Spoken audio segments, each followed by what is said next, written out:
मैं क्लास 11 ए की छात्रा रिया आज स्वतंत्रता दिवस के शुभ अवसर पर अपने कुछ विचार आपके सामने प्रस्तुत करना चाहूंगी।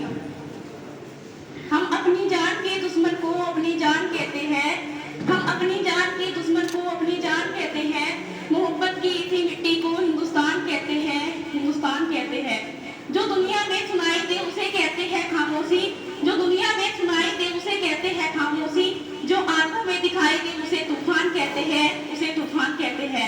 जो ये दीवार का सुराख है साहब, जो ये दीवार का सुराख है, चाइना, अमेरिका, पाकिस्तान आदि साजिशों का हिस्सा है, इसे हम अपने घर का रोशनदान कहते हैं, रोशनदान कहते हैं।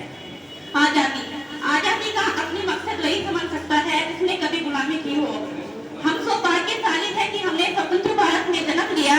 यूं तो आजादी की तो 1857 में ही जल चुकी थी, जो 1945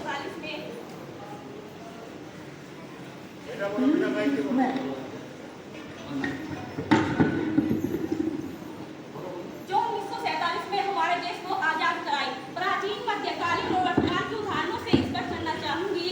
जब हम तरंगों के फेरों में फंस जाते थे तो रंगते बसंती चोलन की एक आवाज पर टोलों के टोले उमड़ आते थे और उनके वंदे मातरम के नारों से खून में आने वाला 5-5 डिग्री का तूफान अंग्रेजी शासक की जबों में तूफान ला देता था।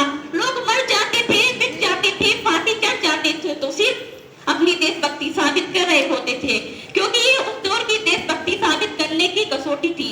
उसके बाद 62, 65 और 71 के युद्धों में स्वाद गवा देने वाली औरत जब घर के हालात ये हो जाया करते थे कि प्यार भी भरपूर गया, मांग का सिंदूर गया, कि प्यार भी भरपूर गया, मांग का सिंदूर गया, नन्ही नौनिहाल बच्चों की लंगोटियां चली गई, छोटी छोटी बेटियों की चोटियां चली गई, बाप की कमाई गई, भाई की पढ़ाई गई, एक ऐसा विस्फोट हुआ पूरे जिस्म की बोटियां चली गई और आपके लिए तो एक आदमी मरा है साहब, मेरे घर की तो रोटियां चली गई, मेरे घर की तो रोटियां चली गई। ये वाले हालात पैदा हो जाने के बाद भी एक माँ अपने पुत्र को सरहद पर दुश्मनों की दस्तियां उड़ाने के लिए भेज देती थी और खत लिखकर भेजा करती थी कि अम्मा ने खत लिखा है बड़े हिचाओं से, कि अम्मा ने खत लिखा है बड़े हिचाओं से, पुत्र मेरे न घबरा जाना, एक इंच भी पीछे न हटना, चाहे इंच इंच कट जाना, चाहे इंच इंच कट जाना। इस तरह पूरा परिवार अपनी देशभक्ति साबित कर रहा होता था। तब देश बलिदान मांगता था, तब देश मर जाने को, मिट जाने को, फांसी चढ़ जाने को कहता था। किंतु आज देश मर जाने को, मिट जाने को, फांसी चढ़ जाने को नहीं कहता, बल्कि मेरे विचारों में यदि कोई व्यक्ति अपने कार्य को पूरी लगन, मेहनत और ईमानदारी से करे, यही उसकी सच्ची देशभक्ति और यही राष्ट्र प्रेम है। मैं नहीं मानती कि व्हाट्सएप और फेसबुक की डीपी को 3 रंग में रख देना देशभक्ति है।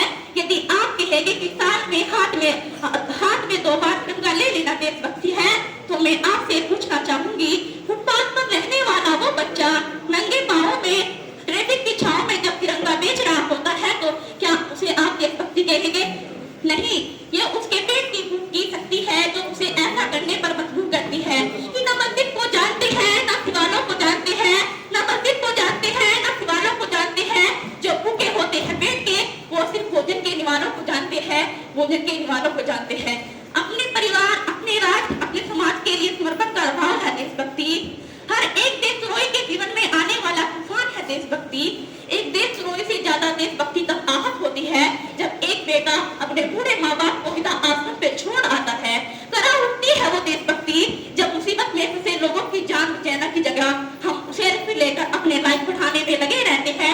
हम एक ऐसे समाज में जीते हैं जहाँ लड़कों से बात करता देख जो भाई हड़काते हैं, लड़कों से बात करता देख जो भाई हड़काते हैं, वही भाई अपनी गर्लफ्रेंड का किस्सा घर में हंस कर सुनाते हैं।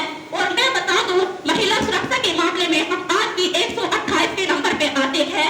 हम एक ऐसे समाज में जीते हैं जहाँ पत्थर की गुणत को लगते हैं 56 लोग और भूखे नंगे सो जाते हैं लोग, भूखे नंगे सो जाते हैं लोग।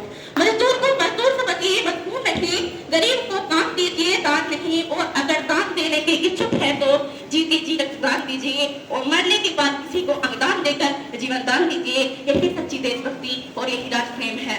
और मैं सैल्यूट करना चाहूंगी सड़क पर खड़े इस देश के जवानों को और इस देश के पुलिस प्रशासन और किसान को, जिनके बिना इस देश की कल्पना करना भी असंभव है। अंत में मैं बस इतना ही कहना चाहूंगी कि मेरा हिंदुस्तान महान था,